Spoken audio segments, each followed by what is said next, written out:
الحمد لله نحمده ونستعينه ونستغفره ونعوذ بالله من شرور أنفسنا ومن سيئات أعمالنا من يهده الله فلا مضل له ومن يضلله فلا هادي له ونشهد أن لا إله إلا الله وحده لا شريك له ونشهد أن سيدنا وحبيبنا وشفيعنا ومولانا محمدا عبده ورسوله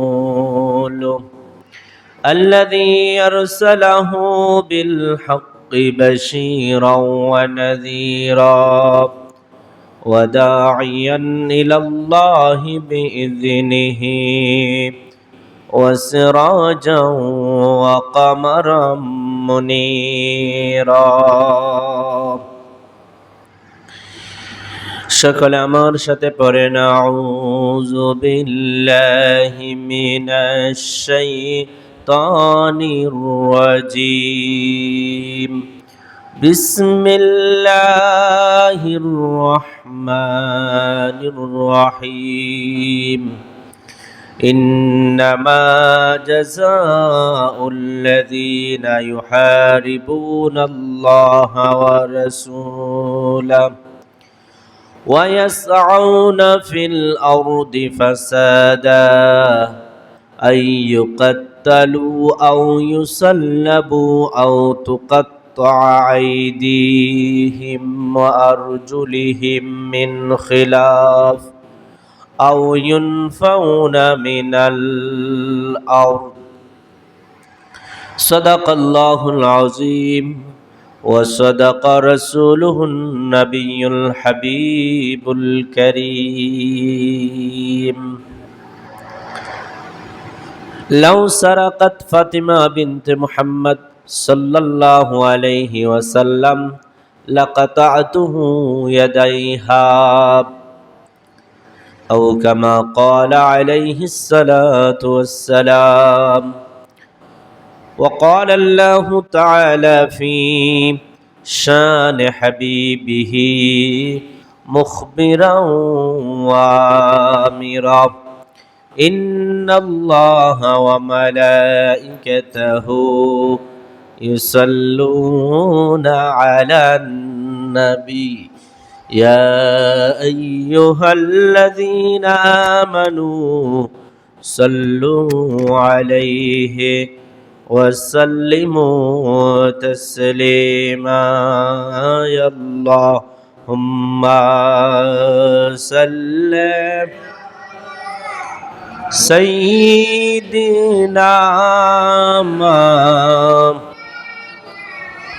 محمد وعلى آل سيد মাওলানা কাহার জন্য কাদরে মন কে আছে তোর আপনা বিপদের কান্ডারি নবী আজ কান্দেন মদিনায় আল্লাহুম্মা সাল্লি সাইয়্যিদিনা মুহাম্মদ ওয়া আলা আলি সাইয়্যিদিনা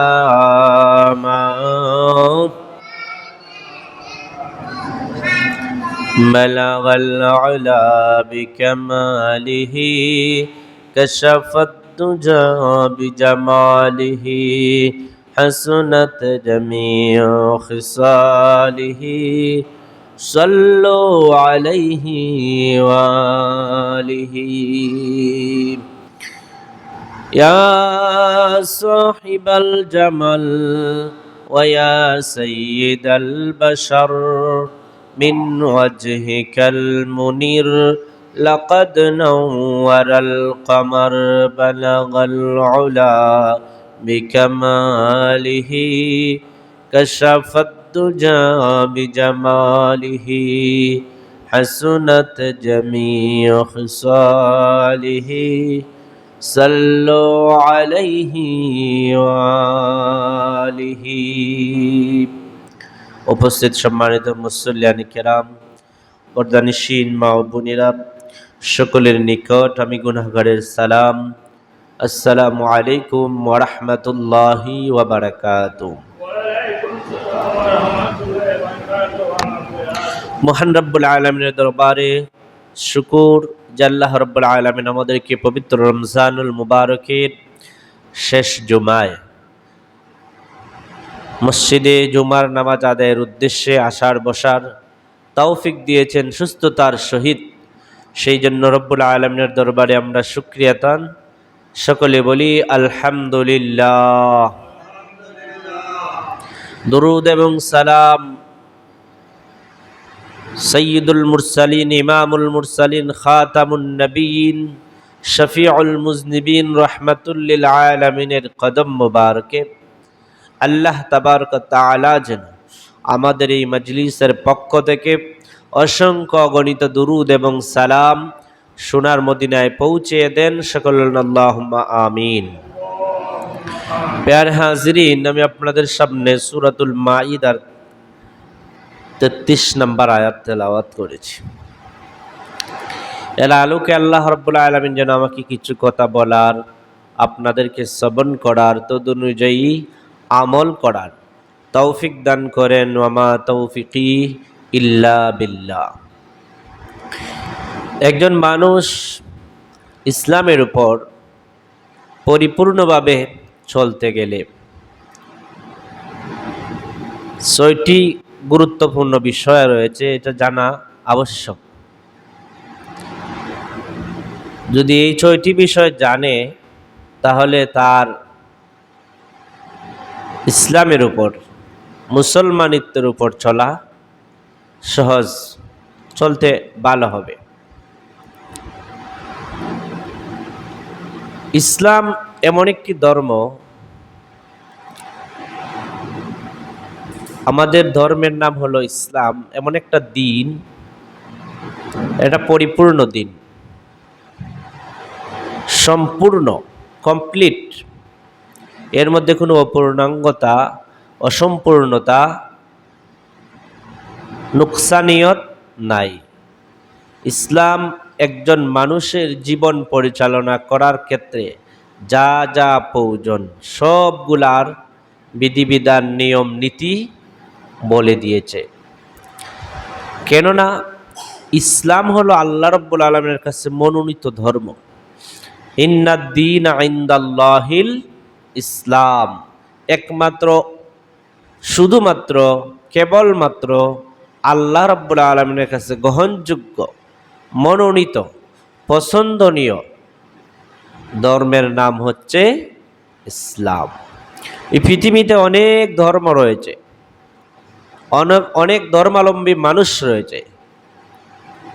কেউ হিন্দু, কেউ খ্রিস্টান, কেউ বৌদ্ধ, কেউ নাসারা, কেউ ক্যাথলিক, কেউ জৈন ধর্মের ধর্মাবলম্বী, কেউ শিখ ধর্মের ধর্মাবলম্বী, কেউ আছে, আরো কত জাতের ধর্ম আছে এই পৃথিবীর মধ্যে।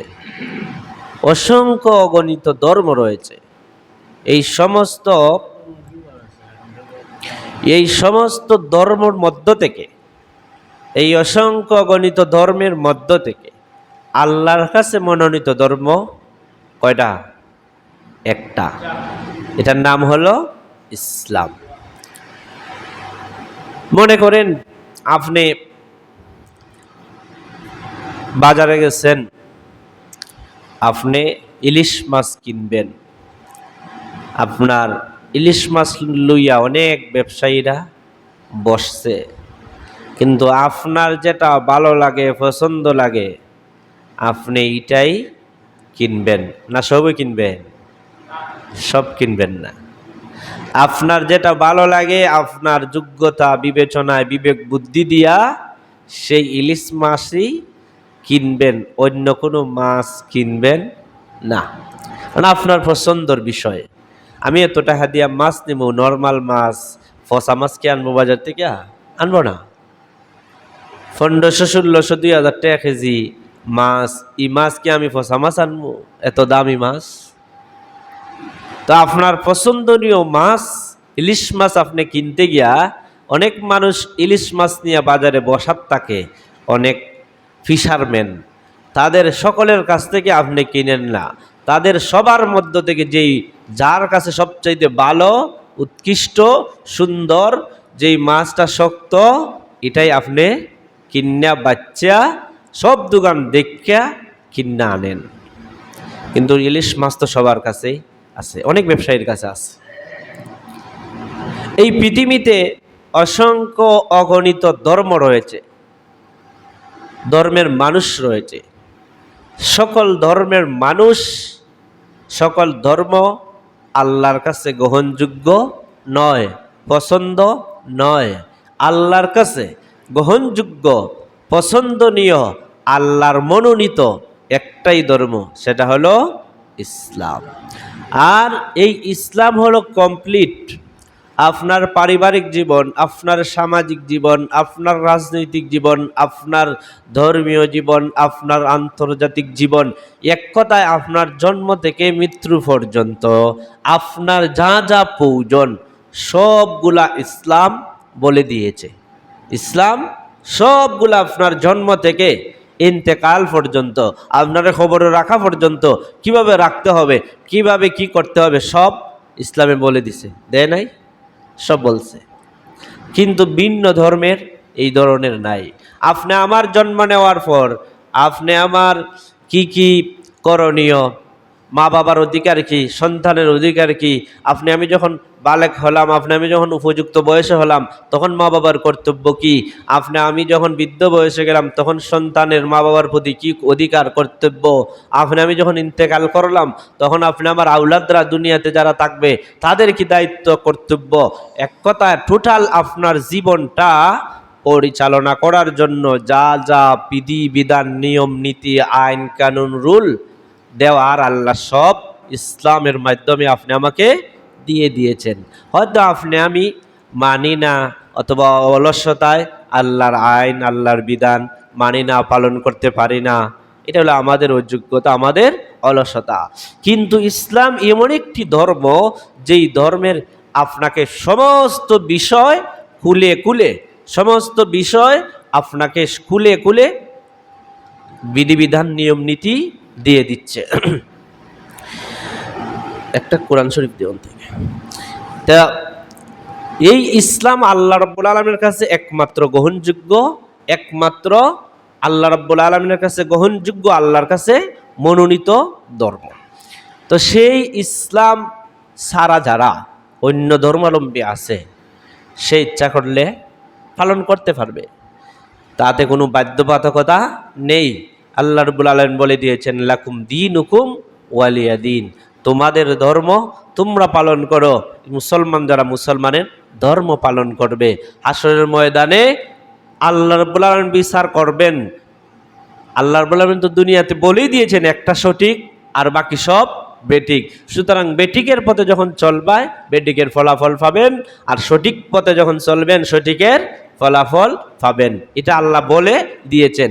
কিন্তু আপনাকে আল্লাহ স্বাধীন ইখতিয়ার দিয়েছেন, আপনি যেটা অনুসরণ করার করতে পারবেন।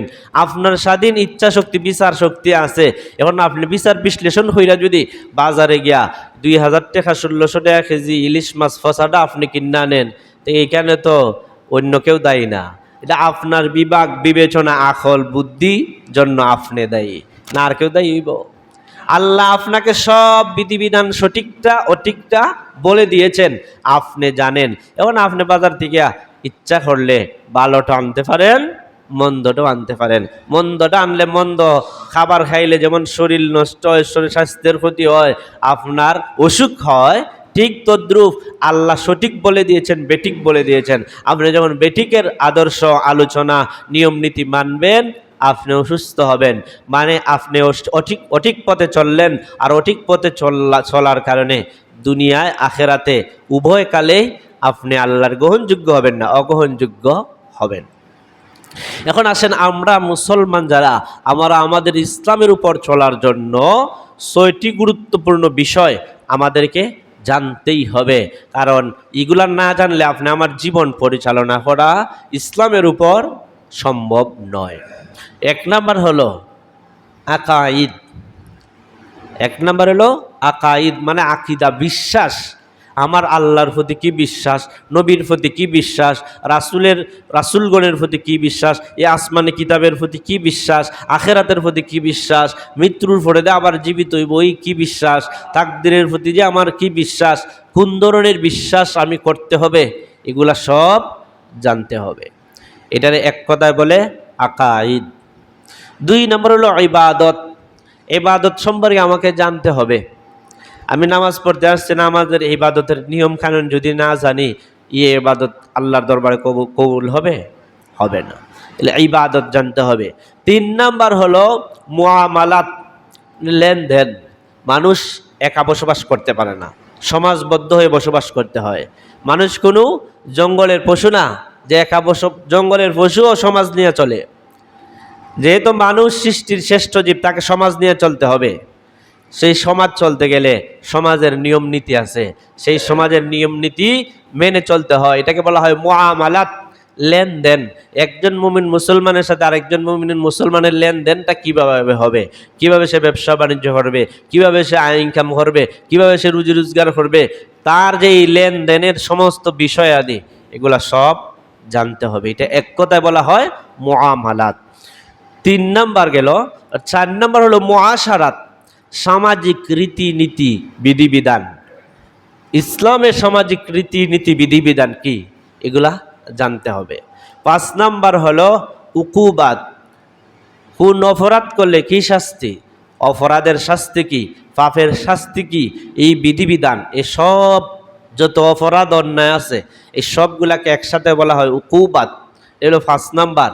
সমস্ত অপরাধ, চুরি করলে কি শাস্তি, ডাকাতি করলে কি শাস্তি, ব্যভিচার করলে কি শাস্তি, ও নির্দোষ মানুষের ওপর অপবাদ দিলে কি শাস্তি, এই সব এক কথা, এই সবগুলাকে বলা হয় উকুবাত, অপরাধের শাস্তিসমূহ।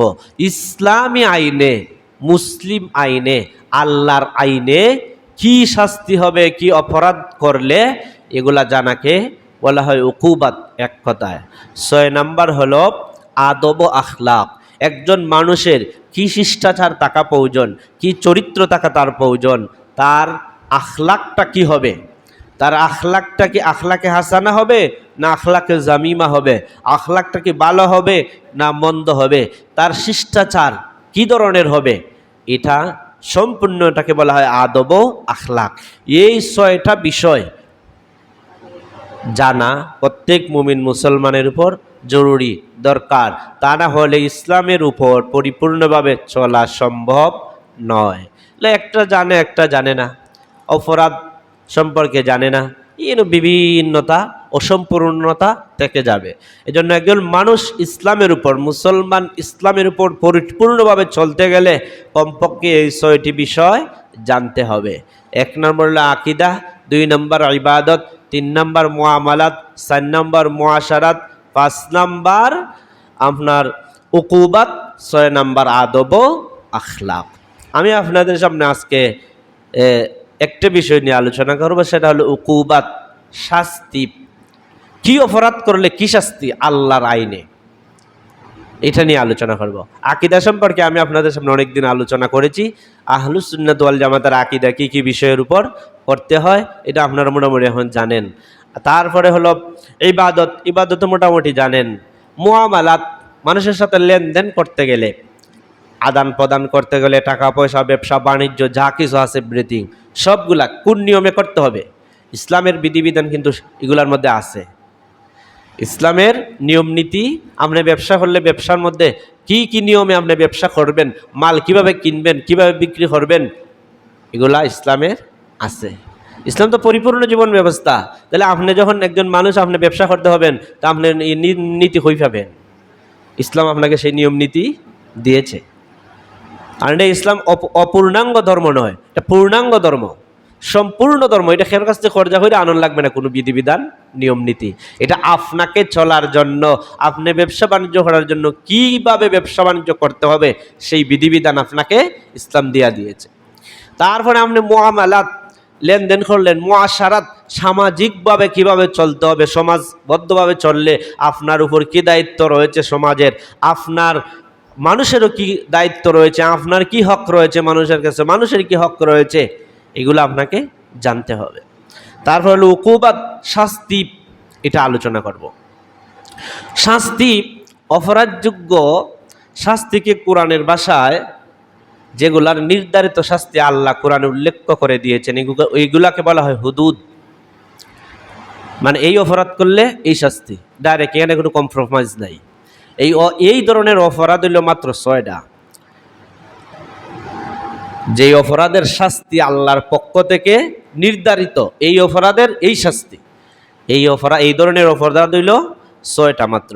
এই 6টা অপরাধ আপনার আল্লাহ রাব্বুল আলামিন হদযোগ্য করে দিয়েছেন। মানে এগুলার শাস্তি আল্লাহ আইন করে, কোরআনে আয়াত নাজিল করে, বিধিবিধান সরাসরি আল্লাহ রাব্বুল আলামিন কোরআনে উল্লেখ করে দিয়েছেন। এর মধ্যে 1 নাম্বার হইল বেবিচার। যারা বেবিচার করে তাদের শাস্তি হুদুদ আল্লাহ নির্ধারণ করে দিয়েছেন। 2 নাম্বার হলো যারা কাজ করে, মানে কোনো ব্যক্তি বেবিচার করে না, তার উপর মিথ্যা অপবাদ দেয়, ওই হে বেবিচার করেছে। ওই যেই ব্যক্তি মিথ্যা অপবাদ দিল আরেকজনের উপর, মিথ্যা কাজ দিল, বলল সে বেবিচার করেছে, ওই লোকেরও শাস্তি আছে ইসলামে। এটা হলো 2। 3 নম্বর হলো চুরি, সাকার। চুরি করলে এটা হলো শাস্তিযোগ্য অপরাধ। আল্লাহ রাব্বুল আলামিন যে 6টা অপরাধের শাস্তি কোরআনে উল্লেখ করে দিয়েছেন, এর মধ্যে 3 নম্বর হলো চুরি করলে কি শাস্তি হবে। 4 নম্বর হলো ডাকাতি। ডাকাইতে আসেনি আমরা দেশ, ও ডাকাতের আয়াতে আমি কোরআনতেই পড়ছি, সূরাতুল মায়েদা 33 নম্বর আয়াত। কোনো ব্যক্তি যদি ডাকাতি করে তার কি অপরাধ হবে আল্লাহ উল্লেখ করে দিয়েছেন। এই 4 নম্বর হলো ডাকাতি। 5 নম্বর হলো মাদক, মদ যে খাইব, প্রাণ করবে, তার কি শাস্তি হবে। 6 নম্বর হইল কেউ যদি ইসলাম ধর্ম ত্যাগ কইরা চলে যায়, অথবা এটার সাথে আরেকটা অবলিক হলো আল্লাহ এবং তার রাসূলের যদি কেউ বিরোধিতা করে, আল্লাহ এবং তার রাসূলের যদি কেউ গালিগালাজ করে, তার কি শাস্তি। এই 6টা অপরাধের শাস্তি, এই 6টা অপরাধ এবং 6টা অপরাধের শাস্তি কি হবে আল্লাহ কোরআনে সরাসরি উল্লেখ করে দিয়েছেন। যেই সমস্ত অপরাধের শাস্তি আল্লাহ কোরআনে উল্লেখ করে দেন, নির্দিষ্ট করে দেন, এগুলাকে বলা হয় হুদুদ। এই জন্য শাস্তি 3 ধরনের হয়। ইসলামী আইনে শাস্তি 3 ধরনের হয়। একটা হলো হুদুদ, মানে নির্ধারিত পাপের নির্ধারিত শাস্তি। আর একটা হলো কাফফারা, যে আপনাকে পাপের শাস্তি ভোগ করতে হবে না, আপনাকে কাফফারা দিতে হবে। আরেকটা হলো তাজির, আল্লাহ রাব্বুল আলামিন উল্লেখ করেন নাই যে এই পাপের শাস্তি এই, আর কাফফারাও বলেন নাই। এইটা আল্লাহ রাব্বুল আলামিন জ্ঞানী গুণীদের কাছে ছেড়ে দিয়েছেন। তাদের জ্ঞান, বিবেক, বুদ্ধি, বিবেচনা দিয়ে সামান্য অপরাধ করেছে, এখন তারে কি হাত কেটে লাগানো যাইব? এখন কি তারে আপনার হত্যা করা যাবে? এমন কিছু সামান্য অপরাধ করেছে, এই অপরাধের শাস্তি কি ইসলামী শরীয়তের ভাষায় হলো এটা হলো তাজির। এইটার শাস্তি ইসলামে কোরআনে উল্লেখ নাই, এগুলো আল্লাহ বিচারকের উপর ছেড়ে দিয়েছেন। বিচারক যদি বুঝে তার বিবেক বিবেচনা দিয়ে এই অপরাধের জন্য তাকে 10টা বাড়ি দেওয়া যায়, তাকে 3 মাস জেল দেওয়া যায়, 10 দিন জেল দেওয়া যায়, এটা বিচারকের উপর, হাকিমের উপর। তাহলে শাস্তি আপনি যখন অপরাধ করবেন 3টার মধ্যে একটা হবে, হয়তো শাস্তিটা হবে হুদুদ, না হয়তো হইবে কাফফারা, না হয়তো হবে তাজির। হুদুদ যে সমস্ত অপরাধের হয়, এই সমস্ত অপরাধ হলো 6 প্রকার। 1 নম্বর হলো বেবিচার, এই আগে বলছি। 2 নম্বর হইলো মিথ্যা অপবাদ দেওয়া মানুষের উপর, যে হে জিনা করছে, হে বেবিচার করছে। 3 নম্বর হইলো চুরি করা। 4 নম্বর হলো ডাকাতি করা। 5 নম্বর হলো মদ গ্রহণ করা। 6 নম্বর হলো ইসলাম ধর্ম ত্যাগ করে যাওয়া। এই 6টা অপরাধের শাস্তি আল্লাহ কোরআনে উল্লেখ করে দিয়েছেন। এই জন্য এর শাস্তিকে বলা হয় হুদুদ, আল্লাহর নির্ধারিত শাস্তি। যেমন কোনো ব্যক্তি যদি চুরি করে, চুরি হইরা চুরি মাল সহ ধরা পড়ে, সাক্ষী যদি দুইজন থাকে এবং সাক্ষী উপযুক্ত সাক্ষী থাকে, তারা স্বচক্ষে দেখে হাকিমের সামনে গিয়া তারা সাক্ষী দেয় বিচারকের সামনে, তাহলে ইসলামিক আইন হলো তাকে হাত কেটে দাও। কি কেটে দাও? হাত কেটে দাও। তখন কত টাকা চুরি করলে বেটা হাত কাটতো, এটা নিয়ে আলেমদের মধ্যে মতভেদ আছে। মতভেদের মধ্যে সর্বনিম্ন হইল যদি মাল সে চুরি করে মাল সহ ধরা খায়, তাহলে 10 দিরহাম। 10 দিরহামের সেই যুগের 10 দিরহাম, সেই যুগের 10 দিরহাম বলছেন নি, আমরা এখন কাগজের টাকা ব্যবহার করি, এই সময় কাগজের টাকা ছিল না, এই সময় ছিল স্বর্ণের টাকা। ওই যে আগে কয়েন ছিল লাল বিভিন্ন, এখনো আছে 5 টাকি, এগুলা ছিল স্বর্ণের অথবা রূপের। তো ওই 10 দিরহামের বর্তমান বাজার মূল্য প্রায় 3 লাখের মতো আয়। তাহলে কোনো ব্যক্তি যদি 3 লক্ষ টাকা চুরি করে, তাহলে তার ইসলামী কোর্টে আল্লাহর আইনে বিচার, হাত কেটে দাও। কি কেটে দাও? হাত কেটে দাও। এটা আল্লাহর আইন, ইসলামী আইন, মুসলমানের আইন। এটা হইল আপনার চুরের শাস্তি। কোনো ব্যক্তি যদি ব্যভিচার করে, জিনা করে, এটা সূরাতুল নূরের মধ্যে আয়াত আছে। আর জিনা কুর ধরা খায়, তার 4 জন সাক্ষী থাকে। জিনার ক্ষেত্রে কিন্তু খুব কঠিন। কয়জন সাক্ষী? 4 জন সাক্ষী। কোনো অপরাধের সাধারণত 2 জন সাক্ষী হইলে হয়। কোনো অপরাধের বা কোনো কিছু আপনার লিখতে গেলে মরির মাধ্যমে 2 জন সাক্ষী হইলে যথেষ্ট, পুরুষ। আর যদি পুরুষ না থাকে, 1 জন পুরুষ 2 জন মহিলা, কারণ 1 জন পুরুষের সমান 2 জন মহিলা। 2 জন মহিলা উল্টা উল্টা এমনি হইলায়, এই জন্য 1 জন পুরুষের সমান 2 জন মহিলার সাক্ষী। তো অন্যান্য অপরাধের ক্ষেত্রে বা অন্যান্য কোনো কেসের ক্ষেত্রে সাক্ষী 2 জন হইলে হয়, কিন্তু ব্যভিচারের ক্ষেত্রে আপনি যে কইছেন ওই ব্যক্তি ব্যভিচার করছে, কমপক্ষে কয়জন সাক্ষী লাগবে?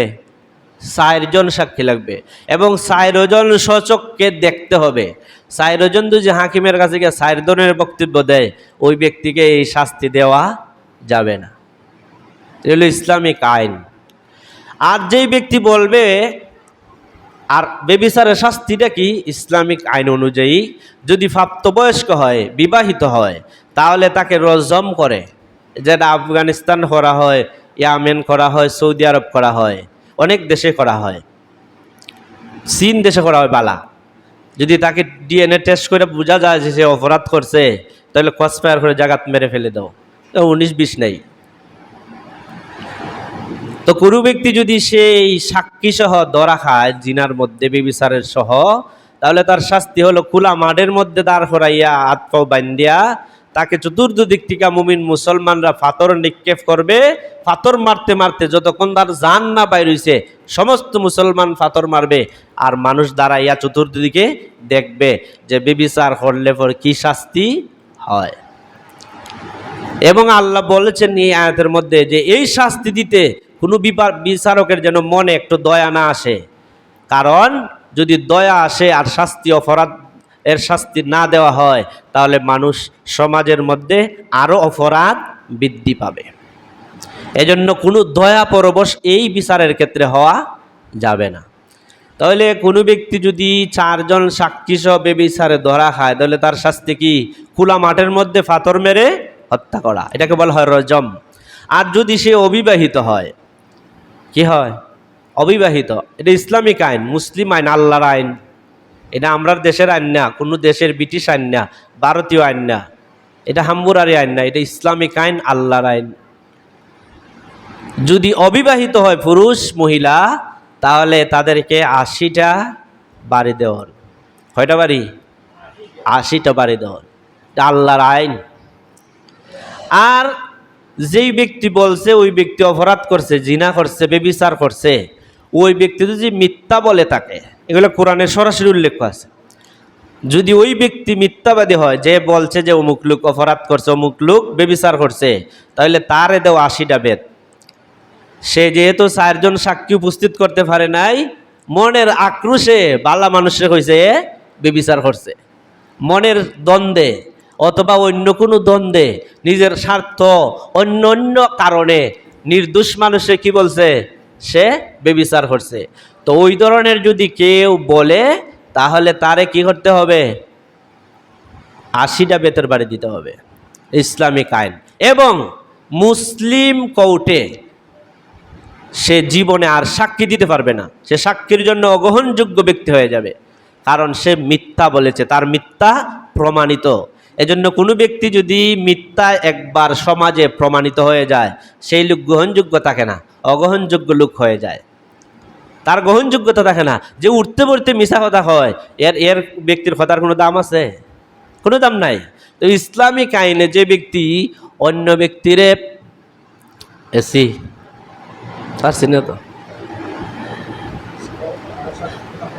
তো ইসলামিক আইনে কোনো ব্যক্তি যদি ইসলামিক কোর্টের মধ্যে অপরাধী সাব্যস্ত হয়, আর যেই ব্যক্তি আপনাকে আরেকজনের উপর অপবাদটা দিছে, বলছে ওই লোক কি বেবিচারী, তার পক্ষে সে সাক্ষী 4 জন উপস্থিত করতে পারে নাই, ওই ব্যক্তি যে অপরাধী বললা, তখন তাকে 80টা বেতের বাড়ি দেওয়ান, এবং আর জীবনে তার সাক্ষী ইসলামিক কোর্টে গ্রহণযোগ্য হয় না। এই আইনটা বাংলাদেশের কোর্টও কিছু কিছু আছে। কোনো ব্যক্তি যদি কোর্টের মধ্যে মিথ্যা মামলা আরেকজনের উপর দেয়, আর ওই ব্যক্তি যদি পরবর্তীতে আরেকজনের উপর মামলা করে, আর ওই মামলা সে কি হয়ে যায়, মিথ্যাবাদী একবার সাব্যস্ত হয়ে যায়, মিথ্যা মামলা করছে আরেকজনের উপর, আগের মামলার কপি নিয়ে আপনি যদি আদালতে সাপোর্ট করেন যে এই লোক আসলেই মিথ্যাবাদী, মানুষের উপর মিথ্যা মামলা দেয়, তাহলে হাকিমরাও তার মামলা মানে যে শাস্তি দেওয়ার কথা শাস্তি দেয় না, কারণ এই লোক অপরাধী, এই লোক আসলে মামলাবাজ মানুষ, মানুষে মিথ্যা মামলা দেয়া ফাঁসায়। তো যেই ব্যক্তি কোনো বেবিচারী মানুষ, নির্দোষ মানুষকে বেবিচার বলে, বেবিচারের মানে অপবাদ দেয়, ওই লোকের শাস্তি 80টা বেতের বাড়ি, ইসলামিক আইন।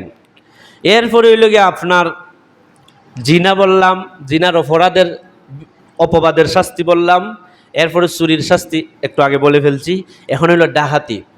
কোনো ব্যক্তি যদি ডাকাতি করে, ডাকাতি হইরা ধরা খায়, তাহলে তার শাস্তি কি? তার শাস্তি 3 ভাবে দেওয়া যায়। ইসলামিক কোর্ট তার শাস্তি দিবে, 1 নাম্বার, এই ব্যক্তিকে হাত পাও বিপরীত দিকে কেটে ফেলবে, ডান হাত বাম পাও, বাম হাত ডান পাও, হয়তো যে কোনো 2টা কাটবে, হয়তো ডান হাত বাম পাও কাটবে, নয়তো বাম পাও ডান হাত কেটে ফেলবে। এটা হলো তার 1 নম্বর শাস্তি। 2 নম্বর হইল তাকে যেই দেশে শাস্তি করেছে এই দেশে আর রাখা যাবে না, নির্বাসন দিতে হবে, অন্যান্য দেশে পাঠিয়ে দিতে হবে। 3 নম্বর হলো তার একবারে শেষ করো, নিস্মার করো, কারণ এটা হইলো করোনা ভাইরাসের মতন, এই ডাকাইতে হইলো করোনা ভাইরাসের মতন, এটা আস্তে আস্তে বাড়বো, ছড়াইব।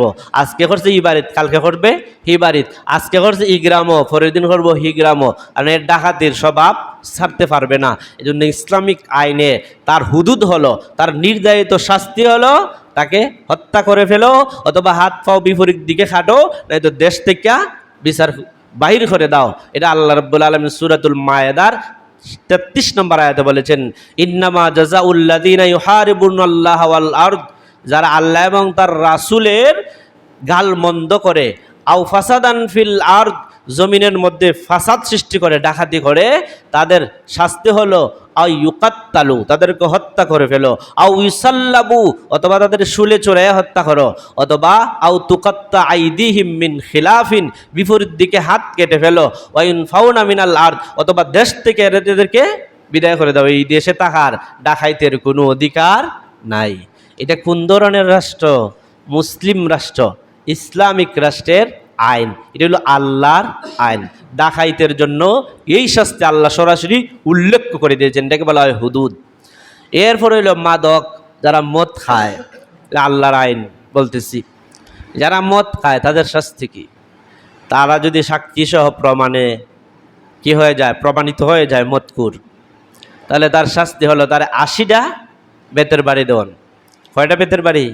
80টা বেতের বাড়ি। একবার শাস্তি দেওয়ার পর যদি সে ফিরে না আসে, আবার দিবেন, আবার দিবেন। যদি 3 বারের খেলো ফিরে না, একবার চিরতর বন্ধ করে যাবজ্জীবন কারাদণ্ড দিয়ে জেলে রেখে দাও। কারণ এর মতন লোক সমাজে যদি থাকে তাহলে সমাজ নষ্ট হবে, পরিবার নষ্ট হবে, দেশ নষ্ট হবে। এজন্য মদের শাস্তি আল্লাহ কুরআনে উল্লেখ করে দিয়েছেন। এই 6টা শাস্তির কথা আল্লাহ কুরআনে বলেছেন এবং শাস্তির কি অপরাধ হবে, অপরাধ সরাসরি আল্লাহ কুরআনে বলে দিয়েছেন। যেই সমস্ত শাস্তির কথা আল্লাহ কুরআনে উল্লেখ করে বলে দেন এগুলাকে বলা হয় হুদুদ। আর কিছু অপরাধ আছে আল্লাহ শাস্তির কথা বলেন নাই, আল্লাহ এগুলা কাফারার সিস্টেম করে দিয়েছেন। যেমন কোনো ব্যক্তি রমজানুল মুবারক রোজা রাখছে না, তাহলে সেটা কাফারা দিবে। তারে অত্যাহরণ যেত না, বাইরে নিয়েও যাবে না, মারানো যাবে না, দেশ থেকে বিদায় করা যাবে না। কি করতে হবে? ইসলামিক রাষ্ট্র হলে যে ব্যক্তি মানে রমজানুল মুবারকে রোজা রাখছে না তাকে ধরে নিয়ে যাবে। তার শাস্তি হলো সে 1060টা রোজা রাখতে হবে। দেখ, 2 নম্বর যদি এটা না পারে তাহলে একজন গোলাম আজাদ করে দিতে হবে। 3 নম্বরে যদি এটাও না পারে তাহলে 60 জন মানুষকে এক বেলায় মধ্যম পন্থায় খাওয়াইলে যত টাকা খরচ হয় এত টাকা, অথবা 60 জনকে খাওয়াইবে, অথবা 60 জনের খাওয়াইলে যত টাকা খরচ হয় এত টাকা ফকিরদেরকে, গরিব মানুষদেরকে দান করে দিবে। এটা হলো রোজা না রাখলে ইসলামিক আইনে শাস্তি। আমরা দেশে এই আইন আসেনি? নাই, এই আইন নাই। এই আইন হবেও না, করবেও না কেউ। আমি কয়েকদিন আগে দেখছি একটা ভিডিও ভাইরাল হইছে, একজন মুরব্বী মানুষ সে কি করছে, আরো ফুলাফান কয়েকটা লইয়া ঝালিবেদ একটা কাল্লাম্বা লইয়া ওই উডেলে ঢুকছে। পর্দা লাগায়, যে সমস্ত পর্দাশীল উডেল আছে না রমজান মাসে, এই পর্দাশীল উডেল ঢুকছে। ঢুকে দেখা যায় দাঁড়িয়েওয়ালা মানুষ, কি দাঁড়িয়ে লাল হয়ে রয়েছে, যুবক ফুলাইন, তারা আল্লাহর হস্তে খাইতেছে। দইরা কিছু বাইরেই তো আসিল, বাইরেইছে না, খানো দৌড়াইছে, উড়াইছে, বয়াইছে, হয়েছে তুমি মিয়া কয়েকদিন পর খবর যাবে এখনো রোজা রাখো না, কোন দিন রোজা রাখতে হয়। তো ওই লোক যখন খানো দৌড়া উড়াইছে বয়াইছে, একটা ভিডিও হয়ে সাইরা দিছে না এরকম, আর সারা দেশ সারা পৃথিবী চলে গেছে। এখন সরকারের পক্ষ থেকে আইন আসছে যে তুমি তাকে শাস্তি দেওয়ার অধিকার কেউ না। তবে এটা সত্য, কোনো ব্যক্তি অপরাধ করলে আপনি আমি শাস্তি দেওয়ার কেউ না, আইন প্রয়োগ করবে আইন প্রয়োগকারী সংস্থা। আপনি আমি কারো শাস্তি দেওয়ার অধিকার নাই। শাস্তি দিব কে? আইন প্রয়োগকারী সংস্থা। দেশের আইন প্রয়োগকারী সংস্থা আছে না, সংস্থায় তাকে জেল দিবে, তাকে ফাঁসি দিবে। তো এই আইন তো নাই বাংলাদেশও। তো রমজান মাসে কেউ যদি জো ফিনলিও খায় তাহলে কিচ্ছু নাই। 3-4 ফুইরে বট গাছের নিচে বইয়া সিগারেট টানে। তার একজনে বলছিল পুরুষে যে আপনারা রমজান মাসে খেললে, এরা শিক্ষিত ফুইরেন, আমরা হাম্মা গ্রামের ফিরেনদের মতো না, এরা কলেজ ভার্সিটিত পড়ে, এরার জ্ঞান আপনি আমার মতো জ্ঞান না, আমার মতন মোল্লা 40 লারে ঘুরাইতে পারবো, বহুত জ্ঞানী। তো বলছিল যে আপনারা যে রমজান মাসও ওপেনলি সিগারেট খান, এটা তো একটু ফর্দাশীল খাইতে পারেন, আপনারা তো মহিলা মানুষ একটু ফর্দা কেউ খাইননি, এটা আমার অধিকার, আমার এটা গণতান্ত্রিক রাষ্ট্র, আমার স্বাধীনতা আছে, আমি ইচ্ছা হলে এখানেও খাইতে পারি, বাসাতেও খাইতে পারি, এটা আমার অধিকার। তা আপনি কি বলবেন তারে? স্বরাষ্ট্র বর্তমান উপদেষ্টার একজনের সাংবাদিকে প্রশ্ন করছে, এটার আপনার কি করলেন?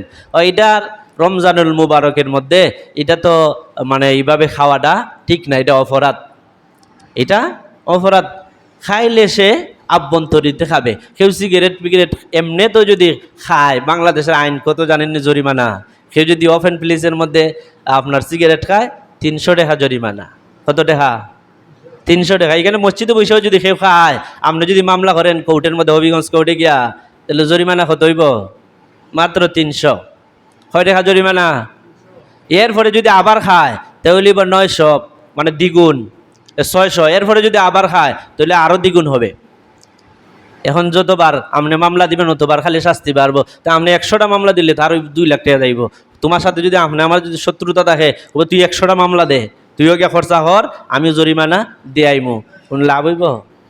হবে না। কিন্তু মানুষ মসজিদও খায় না, আর মসজিদ আল্লাহর ঘর, মুসলমান এখানে সম্মান করে, ইজ্জত দেয়, এই জন্য খায় না। তো কোনো ব্যক্তি যদি মসজিদ আইও সিগারেট খায়, আপনি আমি তারে শাস্তি দিতে পারবো না। ও কোর্টে গিয়ে মামলা হলে 300 টাকা মাত্র জরিমানা। ট্রেনে যদি কোনো ব্যক্তি সিগারেট খায় 300 টাকা জরিমানা। এই হইল আইন, বুঝেছেন? তা আমি বলছিলাম আল্লাহর আইন, এর মধ্যে একটা আইনে আমি বেশি আলোচনা করবো আজকে, আর সময় বেশি নাই। সেটা হলো জিনা বেবিচারের আইন। জিনার আইন আল্লাহ রাব্বুল আলামিন শাস্তি কোরআনে বলে দিয়েছেন, এবং সাক্ষীর ক্ষেত্রে বলছেন 4 জন সাক্ষী লাগবো, 1 জন 2 জনে হবে না। কারণ মানুষ টাকা পাইলে কোর্টে গিয়ে মিথ্যা সাক্ষী দেয়, অনেকে গিয়ে মিথ্যা সাক্ষী দেয়। তো জিনা বেবিচারের ক্ষেত্রে ইসলামিক আইন হলো, আল্লাহর আইন হলো, কমপক্ষে 4 জন সাক্ষী লাগবে, এবং 4 জন সাক্ষী স্বচক্ষে দেখেছে 2 জন পুরুষ নারী, 1 জন পুরুষ 1 জন নারী এই অপরাধ কাজ করছে, এটা স্বচক্ষে দেখতে হবে, এবং 1 ধরনের সাক্ষী হতে হবে। যদি খের 19-20 হয়, 4 জনের 4 ধরনের সাক্ষী হয়, কখনো এই শাস্তির অপরাধ তাকে কি দেওয়া যাবে না, তাকে রজম করা যাবে না, পাথর মেরে হত্যা করা যাবে না। তাহলে আর বাংলাদেশের আইন কি জানেন? বাংলাদেশের আইন হলো, আপনি গুগলে সার্চ করবেন যে শিশু এবং নারী অপরাধের আইন 2001, আপনি গুগলে সার্চ করলে বাংলাদেশ সংবিধানের আইন হবে। এখন তো এই আইন লিয়া দেশে অনেক আন্দোলন হয়েছে, অনেক আইন। অনেকে বলছে দর্শকের আইন দেন, ডাইরেক্ট গুলি হইয়া মাইরা ফেলে দেওয়া, চীনের মতন। কারণ দেখা যায় অপ্রাপ্তবয়স্ক নারীদেরকে কি করে, অনেকেই জোর জবরদস্তি করে দর্শন করে ফেলে। তো এই ধরনের দর্শনকারীরা পৃথিবীতে বাচ্চা দেখার কোনো অধিকার নাই, এটা ইসলামেও সাপোর্ট করে। ইসলামে বলে দর্শনকারীর শাস্তি ডবল হতে হবে। একটা হলো সে জিনা করছে, জিনার শাস্তি হলো তারে এমনিতেই জনসম্মুখে পাথর মেরে হত্যা করে দেওয়া, আর আবার জোর হইরা করছে, এটারও আরেকটা শাস্তি, এটা হলো ডাকাইতের শাস্তি। ডাকাইতের যে শাস্তি, এটাও শাস্তি। তো সুতরাং ডবল শাস্তি পাইতে হবে। আর আমাদের দেশের আইন পূর্বে যেটা ছিল, এটা হলো যদি দর্শন করে তাহলে তাকে সর্বোচ্চ শাস্তি আমৃত্যু কারাদণ্ড, সশ্রম কারাদণ্ড 10 বছর, অথবা আমৃত্যু দেওয়া যাবে সর্বোচ্চ। আর যদি কোনো মানুষ 2 জনের মিল আছে, এরা প্রাপ্তবয়স্ক, বিবাহিত হোক অবিবাহিত হোক, তারা মিল্লা অপরাধ করছে, এতে কোনো নাই, দোষ নাই। যতক্ষণ না বিচারের কাছে কেউ অসন্তুষ্ট হইয়া বিচার দিছে, ততক্ষণ পর্যন্ত তাদের কোনো অপরাধ নাই। তাহলে তো পুরুষ আর নারী এটা করবই, কারণ যতক্ষণ পর্যন্ত 2 জনের মিল আছে ততক্ষণ তো ভালোই চলছে। আর যখন আপনি আমার গোর মিল লেগে গেছে, তখন আপনি আমি গিয়া বিচার দিছি, এখন আমি কি করি, আপনি আমার খারাপ ব্যবহার করছেন, আমি এখন কি চাই, আমি এখন আমার ইজ্জত আপনি নষ্ট করছেন, এই জন্য বিচার চাই। তো এতদিন মিলে মিশে করছিলেন অপরাধ, এতদিন ভালো লাগছিল, এতদিন আরাম লাগছিল। আমরা দেশের আইনে হলো, দেশীয় আইনে হলো যে 2 জনের সম্মতিতে যদি জিনার বেবিচারের কাজ করে, এতে কোনো অপরাধ নাই, যতক্ষণ না তারা 2 জনের মধ্যে যে কোনো একজন আদালতে গিয়ে অভিযোগ করবে আরেকজনের বিরুদ্ধে। আর ইসলামিক আইন হলো তারা 2 জনের সম্মতিতে করুক, অসম্মতিতে করুক, এরা দুনিয়াতেও লাঞ্ছিত, আখিরাতেও লাঞ্ছিত। দুনিয়ার জীবনে এদের লাঞ্ছনা হলো যদি সাক্ষী থাকে, তাহলে কমপক্ষে 4 জন যদি সাক্ষী থাকে, তাহলে পাথর মেরে এদেরকে জনসম্মুখে ধ্বংস করে দাও। আর যদি এরা নিজে স্বীকার করে আমরা অপরাধ করছি, তাহলে এদের শাস্তি উইডুই, হত্যা করে ফেলো। আর আমরা দেশের আইন হলো যদি 2 জনে মিল্লা অপরাধ করলে পর এটা অপরাধ বলে গণ্য হবে না। এজন্যই অপরাধ সমাজের মধ্যে বাড়ে, কারণ এর মধ্যে কি আছে, সুযোগ আছে অপরাধ করার। আর আল্লাহর আইনের মধ্যে কোনো অপরাধ করার সুযোগ নাই। এটা মানুষে দেখুক না দেখুক, মানুষে দেখলে তো হয়তো কি হবে, শাস্তি হবে, আর না দেখলে কি শাস্তি হবে না? আপনি জিনা বেবিচার করছেন, না দেখলে কি মানুষ সমাজে কমপক্ষে 4 জন সাক্ষী যদি না থাকে, কেউই না দেখে, আপনি গোপনে অপরাধ করছেন, এটার শাস্তি হবে না? আল্লাহর দরবারে শাস্তি হবে। আর আপনি যদি নিজে স্বীকার করে নেন, তাহলেও শাস্তি আপনার দুনিয়ার জগতে হবে। তো ইসলামিক কোর্ট যদি আপনাকে এই বেবিচারের ক্ষেত্রে শাস্তি দেয়, তাহলে আপনাকে শাস্তি জনসম্মুখে হত্যা করে ফেলার। আর বাংলাদেশের আইনে যদি আপনাকে শাস্তি দেয়, তাহলে 10 বছর কারাদণ্ড।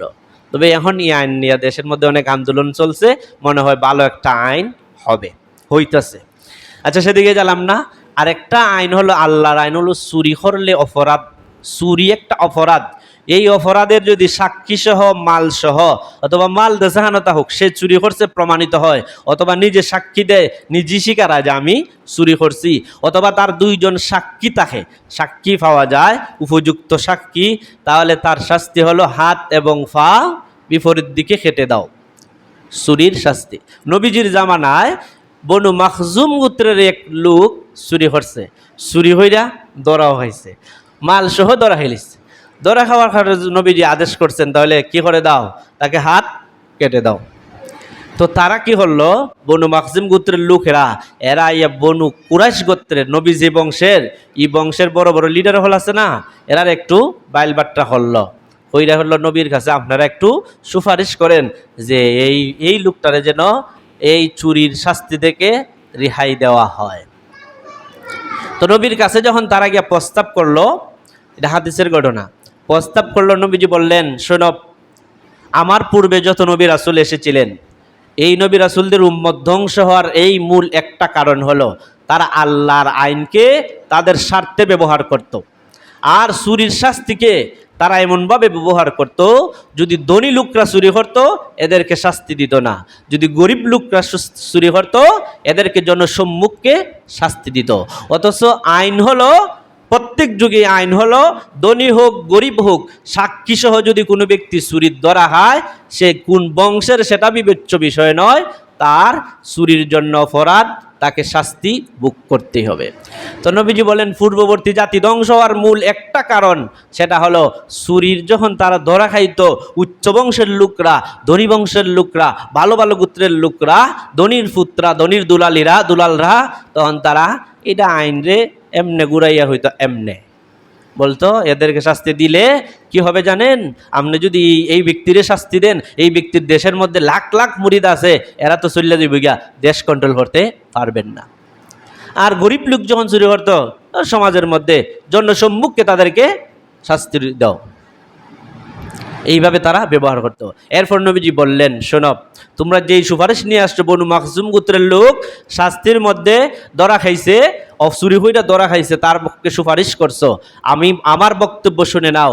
লাউ সারাকাত ফাতিমা বিনতে মুহাম্মদ, আমার মেয়ে ফাতিমা বিনতে মুহাম্মদ যদি চুরি করে আর সেই চুরি ধরা খায়, সাক্ষী সহ প্রমাণিত হয়, লাকাতাতুহু ইয়াদাহা, আমি সেই ফাতেমারও হাত কাটতে দ্বিধা বোধ করব না। এখন বুঝছেন নি, আইন ধনীর জন্য এক জাত নয়, গরিবের জন্য ভিন্ন জাত নয়। তো ইসলামিক আইন হলো, আল্লাহর আইন হলো, যে চুরি করবে সাক্ষী সহ যদি প্রমাণিত হয় তাহলে তার হাত কেটে দিতে হবে। আপনার দেশে কি আইন আছে?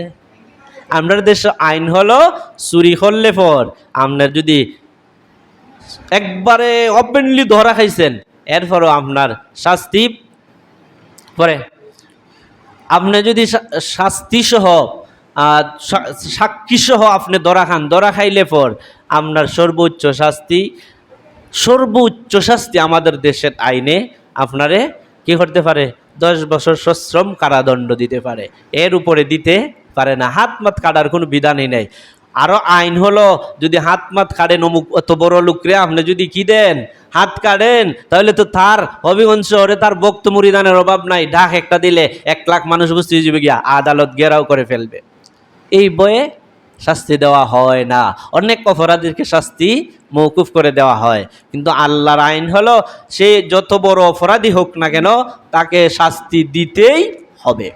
আমাদের দেশের চুরের শাস্তি হলো, গরিব লোকে যদি চুরি করে, মনে করেন এই 50,000 টাকার একটা চুরি হইলিছে, একটা মোবাইল চুরি হইলিছে, এর দইরে আমরা ওই নারকেল গাছের মধ্যে বাইন দেয়া গণ দুলাই দেই, কি দেই, গণ দুলাই দেয়া জাগাত মাইরো ফালাই। কিন্তু বড় লোক যখন চুরি করে, আমার দেশের বিশাল বিশাল উচ্চশিক্ষিত, বিশাল বিশাল চেয়ারের অধিকারী, বিশাল বিশাল মর্যাদা মণ্ডিত লোক যখন চুরি করে, এদের কোনো শাস্তি হয় না। এরা এই দিকে সেই দিকে এরা বিভিন্নভাবে বেছে বেছে চলে যায়। আর আমাদের দেশে কিছু জ্ঞানী লোকও এদেরকে বাঁচানোর জন্য টাকা পায়, কোর্টের মধ্যে এই লোককে বাঁচাইতে পারলে 2 লক্ষ টাকা, 5 লক্ষ টাকা, 10 লক্ষ টাকা কন্ট্যাক্ট করে ফেলে আগেই, এই চুরি যদি বাঁচাই দিতে পারে, আর বিচার হয় না।